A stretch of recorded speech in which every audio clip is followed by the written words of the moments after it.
Hello guys, what's up? My name is Charmaine and today aligat pag-usapan natin itong nakita kong video galing kay Tita Alona, no? Kay Tita Pretty, ang ating Tita Pretty rito.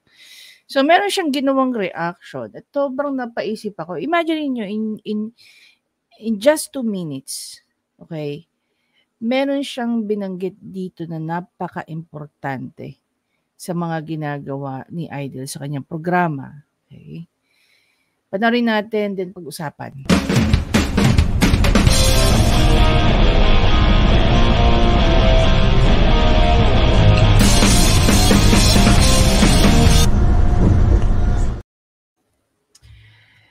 Even before we get started on this one, guys, gusto ko muna, of course, batiin si Teacher Mark. Today, he is actually celebrating his birthday.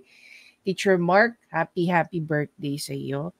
Actually, hindi ako mai-introduce sa mga kaarmado, kabatas kung hindi nag-pave the way itong si Teacher Mark. So, we're wishing you all the best, no? Coming from everyone dito sa community, mga kabatas, kayubi, kabugera,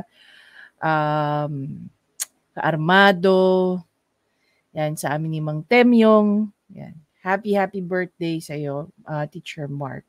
Anyway, if marirecall nyo nga guys, in the recent months, ito po ay napag-usapan na, no, naging topic na ito nila Teacher Mark. Kasi sinasabi ng mga taga-kabilang kubol, no, wala naman daw pinapalabas na malalaswang video ang programa ni Idol na RTIA. So dito, may ginamit na clip si Tita Pretty natin, yan, si Tita Alona. So panoorin natin at pag-usapan natin kung ano ang ano na to. Ayan po, nasa, ba't naman ganyan yung sound? Si Severino Sakmana, kanyang mister, at si Lani Mosquito. Alright, so as far as I know, Rafi Tulfo in Action is a charity foundation show. Although, obviously, alam natin na it's an entertainment show, but pinapalabas nila na they are charity foundation. Okay, but look at the content of the show. We expect na since it is a charity foundation show, we expect na maayos or disente ang magiging tema ng show because alam mo naman this is for public consumption. Or hindi man let's say hindi man decente or wholesome, well, yeah, at least wholesome. Or if it is not wholesome, well, at least not malaswa. You know what I mean? At least not malaswa or not mahalay. Anong klaseng foundation, charity foundation, yung nagpapalabas ng ganitong klase ng palabas? May gulay, nakakadiri. Kailangan ba talagang i-on air itong viral video na ito? Although nag-viral na ito, I don't think na kailangan niya pang ulit-ulitin ipalabas ito sa charity foundation. My God, it's a charity foundation show, Rafi Monyo. But syempre, dahil vlogger ka, diba? Kailangan mo ito for your content. So hindi mo na naiisip yung decency ng charity foundation kasi it's more on for the content and for the views. Of course, for the dollars. We all know that. Kailangan ba talagang ipakita ulit sa mga tao yung ganito kahalay? Diba? Ang nasa video ay pribadong ginagawa ng mga adult people. It is not for public consumption. Pwede mo naman siguro ikwento na lang. Okay? Yung nangyari behind or under the kumot. Kailangan talagang ipanood sa mga viewers. Sa bagay, ang mga viewers ni Rafi Monyo, ganyan ang mga gusto eh. Di ba? Yung talagang, kita mo naman yung background music. Talaga ang cheesy. Nakakaloka. Again, ulitin ko ha, this is a charity foundation show ni Rafi na nagmukha ng dog show, may gulay. For the views, nakakaloka. Hindi ko kinaya. My God. Anyway, dapat pala pinalakihan ko para mas na-appreciate nyo. Ayan. Doon sa mga hindi pa po nakaka-subscribe kay Tita Alona, kay Tita A, please do so, no? Hanapin ko nga muna yung channel niya. Alona. Ayan.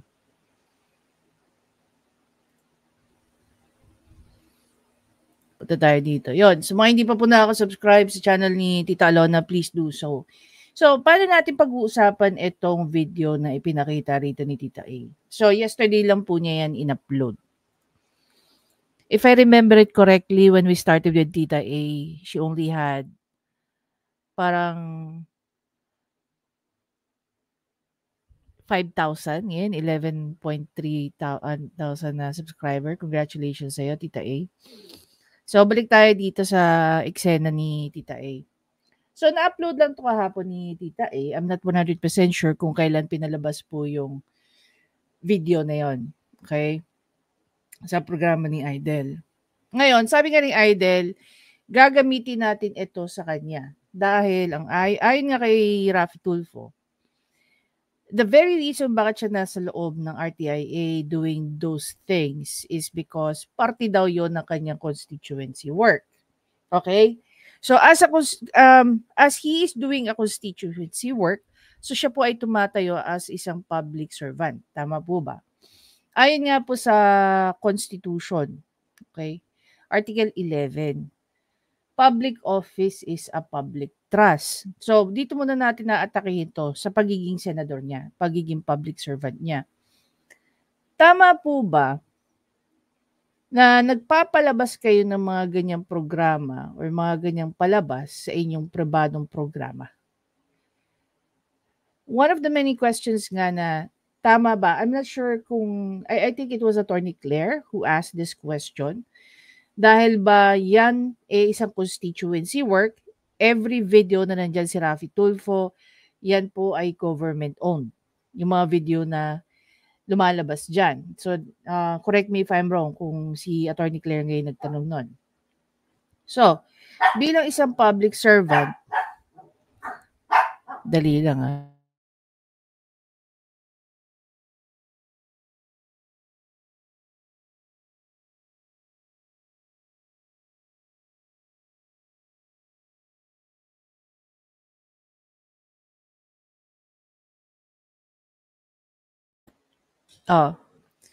Break tayo doon. Bilang isang public servant, tama pa ba na i-overemphasize yung pinakita or yung nag-viral na video? Okay? Bilang ikaw ay isang public servant. Diba?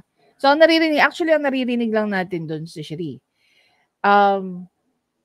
Hindi tayo sure, or ako personally, hindi ako sure kung nung pinapalabas doon ay nandun si Idol. Ngayon, ipasok na natin itong sinasabi ni Tita Pretty. Okay? Sabi ni Tita Pretty, ayon nga daw kay Raffy Tulfo, ang RTIA ay pag-aari ng isang foundation, which is, as we all know, RTIA Foundation. The question is, at paulit-ulit na natin itong tinatanong kay Raffy Tulfo at hindi naman nasasagot, sino ba talaga ang target beneficiaries mo sa iyong charity, sa iyong foundation? Kasi obviously, bilang ikaw ay isang foundation, dapat nililimit mo yung klase ng topic, no? Lalong-lalo na kung may immorality ganyan.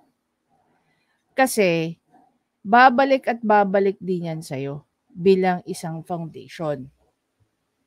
'Di ba? Imagine mo, ito na lang tanong natin, ano? Ang daming abogado ni Raffy Tulfo. Yung ginawa nila na pagpapalabas niyan sa yung programa, sa tingin mo, hindi ka babalikan ng mga tao? 'Di ba? Hindi ka kakamuhian ng mga tao? Sa mata nga ng iba, kapita-pitagan ka. Ito ba ang gawain ng isang kapita-pitagang tao? Kasi wala namang RTIA kung wala namang Raffy Tulfo eh. And we all know that. Karamihan ng viewers mo, pag wala ka dyan, hindi pinapanood ang mga episodes mo. Ang episodes nyo. Pero pag ikaw nandyan, talagang pinapanood ka nila. Ikaw yung muka at rason kung bakit pinapanood ang RTIA. We all know that. Pero bilang isang public servant, mag-iiba na yung landscape mo. You will try to approach itong mga problema gaya na sinasabi rito ni Tita Pretty. Sana ikwinento mo na lang. 'Di ba? Kahit pa nag-viral yan, pagdating sa'yo, ikaw na yung nag-cloak ng decency dun sa mga taong yon. Kasi magre-reflect yun sa'yo, idol eh. Yung mga bataan mo na nagsasabi, hindi daw kayo nagpapakita ng malalaswang video. Ano yan? Kahit pa sabihin na natin na nag-viral na yung video na yan. Sana pagdating sa'yo, naging mas ehemplo ka na nire-respeto mo yung privacy ng mga taong yan. Na binibigyan mo sila ng dignidad kahit papano. Excuse me. Hindi lang dahil bilang isang public official or public servant, pero bilang isang mas matured mag-isip na tao. And with your age, we expect maturity is way better than ours, di ba? Kailangan ba talaga, gaya alin? Babalikan natin yung sinabi ni Tita Pretty. Kailangan ba talaga na para lang sa views, makakalimutan mo yung mga bagay-bagay na sana yun yung nilalagay mo first.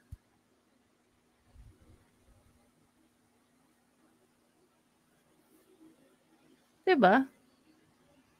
Kami nga, hindi na rin namin alam kung ano ka ba talaga eh. Kung senador ka pa ba or what eh. Diba? Yung mga kasama mong senador, nagtatrabaho kahit naka-recess eh. Ikaw, lamang ka ng RTIA eh. Diba? Tapos susundot-sundot ka lang ng mga ano sa Senado. Paano, masyado ka. Sa bagay kasi, no, I don't know guys if you will agree with me on this one. Pero kasi, in truth, sa RTI, hindi naman talaga kailangan mag-isip ni Idol eh. Kasi una, paulit-ulit naman ang issue nila. Gaya kanina, pinapanood ko lang kay Atty. Libayan yung isang ano niya, isang reaction niya. Tignan natin yun.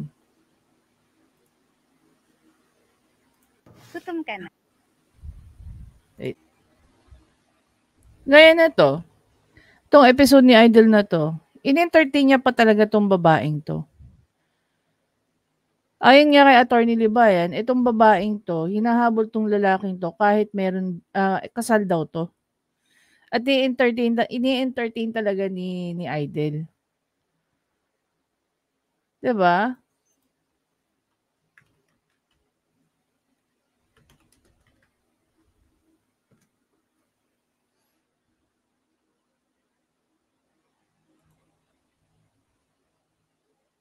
Pakita natin yung Article 11, Section 1.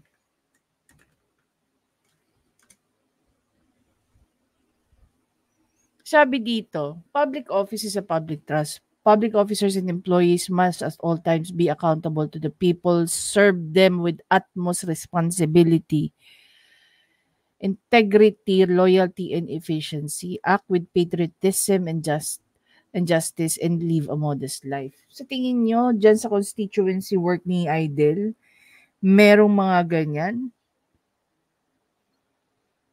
Diba? Serve with utmost responsibility and integrity.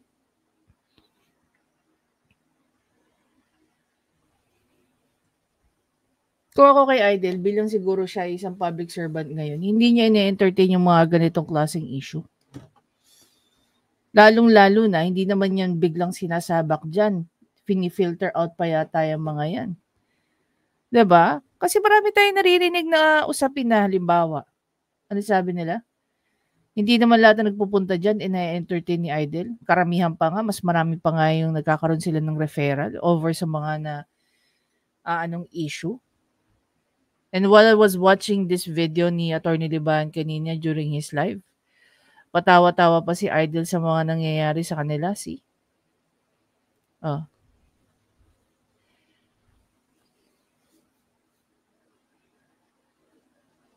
Sa totoo lang para sa akin, ano, bilang si Raffy Tulfo ay isang public official, dapat siya ang nangunguna sa pag-protect dito sa mga kababayan natin kahit pa yung mga yan nagpupunta dyan sa programa niya at napaka-scandalous ng mga issues. Gaya na nga ng kwento nito ni complainant, 'di ba? Imagine mo kung babalikan natin, nasisira yung definition ng isang foundation sa ginagawa ni Raffy Tulfo. At the same time, bilang isang public official doing constituency work, may mga ganitong klaseng issue na ini-entertain niya. Wala tayong problema entertain niya, tulungan niya off-cam. 'Di ba? Tulungan niya off-cam kung gugustuhin niya. Pero kung makakasira sa integridad, sa dignidad ng mga kababayan natin, dapat pinipili niya yung dapat rin niyang ipinalalabas. 'Di ba? Kasi bilang public official, again, as a public servant, may responsibilidad ka sa mga nasasakupan mo. Ano mo kami? Constituents mo kami. 'Di ba? And dito natatawa pa talaga siya, no? Kaya may point talaga dito si Tita A sa kanyang naging reaction. Bilang isang foundation, nagpapakita ka ng mga ganyang video. 'Di ba? Oh, balikan natin si Tita A. Oh. Ang sabi ni Tita A, diretso tayo kay Tita A. Alright, so as far as I know, Raffy Tulfo in Action is a charity foundation show. Although, obviously, alam natin na it's an entertainment show, but pinapalabas nila na they are charity foundation. Sa totoo lang, Tita A, hindi na ako sure kung sila ay isang entertainment show. Kasi I mean, if the show is owned by a foundation, 'di ba? Dapat, alam mo yun, well, I'm trying to think of the right term to use for that. Pero para sa akin kasi, if you are owned by a foundation, parang halimbawa, gaya ng Caritas. Caritas is a foundation. Although, of course, hawak siya ng Roman Catholic Church, no? Under siya ng supervision ng Vatican. Karamihan, no? If not all, karamihan ng foundation na alam ko is pinoprotektahan ng integridad at dignidad ng bawat tao na pumupunta sa kanila. But with Raffy Tulfo, iba yung nangyayari. 'Di ba? Masasabi ba natin na bilang isang foundation na may-ari ng isang YouTube channel or production, itong foundation na to, napoprotektahan nila yung integridad at dignidad ng mga tao? 'Di ba? Kaya na sumagot niyan. Mag-a-agree ba kayo sa amin dalawa ni Tita Pretty sa sinasabi namin? Nasaan ang dignidad ng mga tao tuwing lumalabas sila dyan sa RTIA? Pati yung mga ganyang bagay, kailangan pang i-overemphasize. 'Di ba? Dapat nga si Raffy Tulfo bilang isang public servant, he should protect his constituent like a father. Pero ito ba, kung kayo tatanungin ko, nakikita nyo ba na ganun yung ginagawa niya? Kasi para sa akin, hindi eh. Anyway guys, again, maraming salamat sa panonood. Please don't forget to subscribe, like, at i-comment nyo na rin ang inyong thoughts tungkol dito. Tama ba na ang isang foundation, ang isang YouTube channel na pag-aari ng isang foundation ay nagpapakita ng mga ganitong klaseng clip sa kanilang YouTube channel? Ano sa tingin niyo magiging impact nito sa kanilang sa kanilang foundation? O tatanungin ko rin kayo, alam niyo pa ba kung sino ang mga direct beneficiary ng foundation ni Idol? Kasi importante yan eh. Importante na malaman natin sino ang mga direct beneficiaries niya para maintindihan natin kung bakit nag-i-exist ang kanyang YouTube channel at ang kanyang foundation.